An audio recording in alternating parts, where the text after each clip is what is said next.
সম্প্রতি টি-20 বিশ্বকাপের প্রস্তুতি স্বার্থে টুর্নামেন্টটির সহ আয়োজক যুক্তরাষ্ট্রের বিপক্ষে 3 ম্যাচের সিরিজ খেলতে যায় বাংলাদেশ। প্রথমবারের মতো মার্কিন ক্রিকেট দলের মুখোমুখি হয়ে নাকানি চুবানি খেয়েছে নাজমুল হোসেন শান্তর দল। আইসিসির সহযোগী সদস্য দেশটির কাছে টানা 2 ম্যাচ হেরে ইতোমধ্যেই সিরিজ খুইয়েছে টাইগাররা। এখন আছে ধবল ধোলাইয়ের আতঙ্কে। সঙ্গীতা শাহ জানাচ্ছেন বিস্তারিত।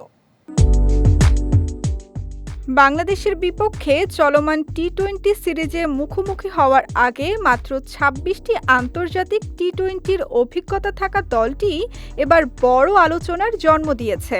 অন্যদিকে যুক্তরাষ্ট্রের সঙ্গে হারের কারণে একটি অনাকাঙ্ক্ষিত রেকর্ডও হয়ে গেছে বাংলাদেশের। যুক্তরাষ্ট্রের সঙ্গে হারের মাধ্যমে আন্তর্জাতিক টি-20-তে প্রথম দল হিসেবে হারের সেঞ্চুরির রেকর্ড গড়েছে বাংলাদেশ।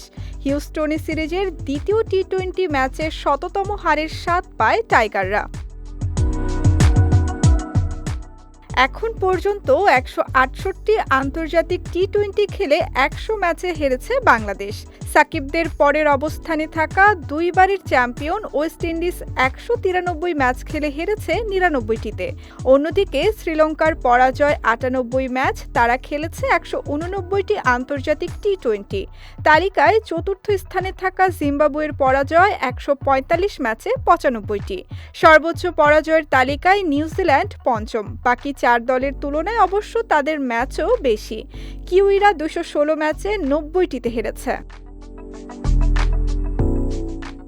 এদিকে বাংলাদেশ দল মোট ম্যাচের ৫৯.৫২% হেরেছে।